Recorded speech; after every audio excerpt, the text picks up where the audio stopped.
I want to thank you for doing this public outreach. I know it's not necessarily easy to go around and take very valuable time of yours to let citizens have input. One of the more important things we heard tonight was that this was a 20 to 30 year problem in the making. And I think it's important, and part of the reality of that, if one of the pieces I read was accurate, was that over that 20 to 30 years, the state legislature chose to fund other programs at a 2-to-1 ratio rather than education. And so that is a reality of choices past legislators have made. So therefore, it's not going to be easy to fix the problem.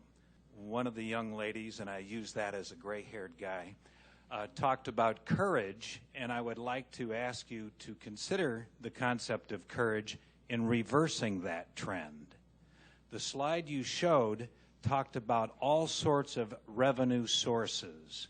All of those revenue sources were seeking to ask taxpayers to pay more money, as opposed to going back and undoing all those expansions in government that were funded at the expense of education over the last 20 to 30 years.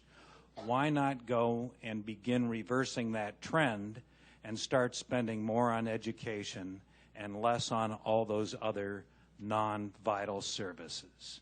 Finally, I would like to suggest, as a member who has family members that are teachers and whatnot, teaching begins in the classroom, and that has to be absolutely positively the laser-like focus that you put your dollars and cents on. It doesn't occur outside the classroom, and God bless those teachers. However, I am concerned when about 45% of the funding goes to non-teachers in our state. It seems to me in our education system, we've moved away from focusing on the teachers where the learning occurs, and we're doing all sorts of nice feel-good programs, but those are not directly related to the learning in the classroom. That is where the dollars and the emphasis must go. Thank you so much for hearing us.